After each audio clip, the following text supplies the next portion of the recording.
কত জানাজা পড়েছি নামাজ,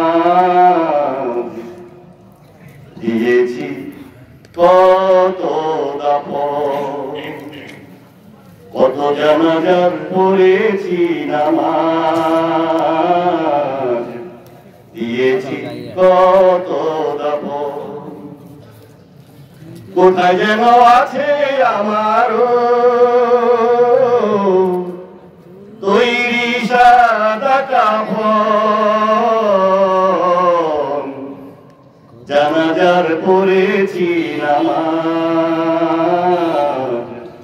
দিয়েছি কত দাফন। আমার তরি বাধায় আছে কোন শেখিয়া ঘাটে, কোন মসজিদে এলান হবে সোয়াবে শেষ ঘাটে। আমার তরি বাধায় আছে কোন শেখিয়া ঘাটে,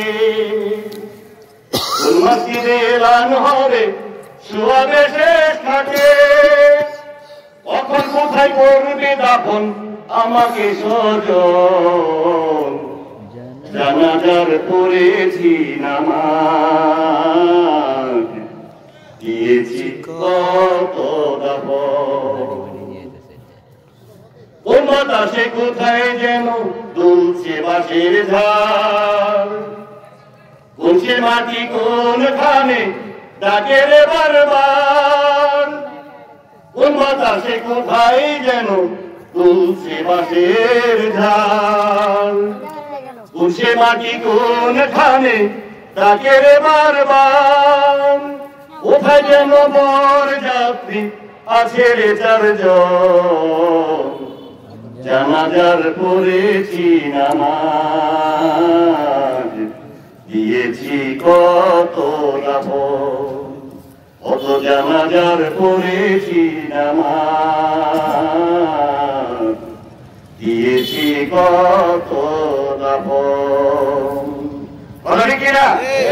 জীবন দশায় আমরা কত জানাজায় তো পড়ি, কিন্তু কোথায় আমার জানাজা হবে, কখন আমার মৃত্যু হবে, যদি আমরা জানতে পারতাম তাহলে সেই মুহূর্ত থেকে আমরা দুনিয়ার সকল ঠাট্টা ফোঁটা ভুলে গিয়ে আল্লাহ জেনে পড়ে থাকতাম। বলা ঠিক কিনা? আরেকটা হাদিসেও দেখেছি, যদি কোন ব্যক্তি জীবন দশায় অন্তত কয়েকবার মৃত্যুর কথা স্মরণ করে তাহলে দুনিয়ার জমিনে এসে ফেতনা ফেসাদ করতে পারে না। আল্লাহ সুবহানাহু ওয়া তাআলা আমাদের প্রত্যেককে প্রতিদিন অন্তত মৃত্যুর কথা স্মরণ করার তৌফিক দান করুন। সকলে বলি আমিন। আর বক্তব্য দীর্ঘায়িত করবো না, আমি আপনাদের কাছে দোয়া চাই, আমি আমার পিতা মাতার জন্য দোয়া চাই। আমি আপনাদের পিতা মাতা, আমাদের পিতা মাতা যারা অন্ধকার কবরে শুয়ে আছে, আল্লাহ সুবহানাহু ওয়া তাআলা তার কবরটাকে যেন জান্নাতের বাগান বানিয়ে দেন। সকলে বলি আমিন। আর আমরা যারা জীবিত আছি, আল্লাহ হুকুম মতো নবী করিম সাল্লাল্লাহু আলাইহি ওয়াসাল্লামের তরিকা মতো আল্লাহ সুবহানাহু ওয়া তাআলা আমাদের তৌফিক দান করুন। সকলে বলি আমিন। ওয়া আখিরু দাওয়ানা আলহামদুলিল্লাহি রাব্বিল আলামিন। আসসালামু আলাইকুম ওয়া রাহমাতুল্লাহ।